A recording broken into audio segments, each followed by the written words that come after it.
Israel और Iran के बीच ताबड़तोड़ हमले चल रहे हैं। दोनों देश एक दूसरे के ऊपर मिसाइल और ड्रोन से हमला कर रहे हैं। तस्वीरें भयानक है और ये जंग और भी ज्यादा भड़कती जा रही है। मगर इसी बीच दो ऐसी दिलचस्प घटनाएं हुई हैं जिनका असर भारत पर पड़ना तय है। पहली घटना ये है कि जंग के बीच इजराइल ने अचानक एक ऐसी गलती कर दी जिसे उसने तुरंत स्वीकार कर लिया और भारत से माफी तक मांग ली। तो वही दूसरी घटना में चीन ने इजराइल और ईरान की जंग का फायदा उठाते हुए भारत के साथ एक बहुत बड़ा खेल करने की कोशिश की है। चीन अब ईरान के रास्ते भारत को फंसाना चाहता है। चीन ने ईरान के रास्ते भारत पर हमला करने की कोशिश की है। चीन ने क्या बड़ा ऐलान किया है उसे देखने से पहले आप पहली घटना पर आइए जिसमें इजराइल ने भारत से माफी मांगी है। इजराइल को जंग के बीच भारत से माफी क्यों मांगनी पड़ी है वो अब आपको बताते हैं। दरअसल इजरायली सेना से एक बड़ी चूक हो गई जब उसने सोशल मीडिया पर ईरान की बर्बादी दिखाते हुए एक नक्शा शेयर कर दिया। इजरायली सेना के आधिकारिक हैंडल से पोस्ट किए गए इस नक्शे में भारत के जम्मू कश्मीर को पाकिस्तान का हिस्सा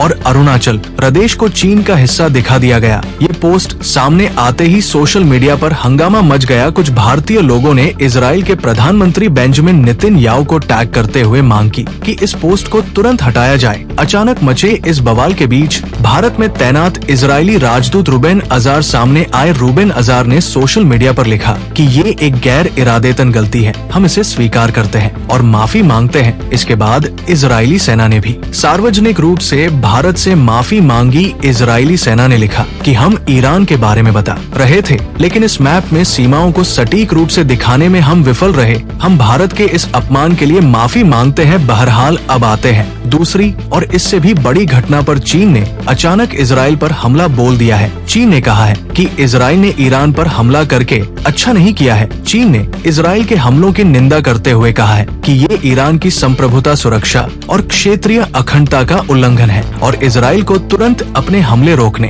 होंगे। दरअसल यहाँ पर चीन को ईरान की फिक्र नहीं है बल्कि चीन तो ईरान का फायदा उठाना चाहता है। चीन को एक सुनहरा मौका मिला है कि वो ईरान में भारत की मजबूत पकड़ को कमजोर कर सके। दरअसल चीन जानता है कि भारत के संबंध इजराइल और ईरान दोनों से अच्छे हैं। भारत न्यूट्रल स्टैंड ले रहा है। ऐसे में चीन ईरान के साथ खुलकर आ गया है। चीन ईरान के रास्ते भारत पर दो बड़े हमले करना चाहता है। पहला है चाबहार पोर्ट और दूसरा है international north south transport corridor को रोकना। चीन चाहता है कि ईरान में भारत के चाबहार पोर्ट को किसी तरह से नुकसान पहुंचाया जाए क्योंकि भारत ने इस पोर्ट से अपना व्यापार शुरू कर दिया है जबकि चाबहार से कुछ दूरी पर स्थित बलूचिस्तान में बुरी तरह से फंसा हुआ है। भारत ने चाबहार के रास्ते अफगानिस्तान और कुछ सेंट्रल एशियाई देशों से व्यापार भी शुरू कर दिया है जिसकी वजह से भारत की इस इलाके में पकड़ मजबूत होती जा रही है। इसीलिए चीन नहीं चाहता कि ईरान में भारत का चाबहार प्रोजेक्ट सफल हो पाए। चीन ये भी जानता है कि रूस से शुरू होने वाला international north south transport corridor भी ईरान के रास्ते मुंबई तक पहुंचता है। इस कॉरिडोर को चीन की बेल्ट एंड रोड परियोजना का सबसे बड़ा कॉम्पिटिटर कहा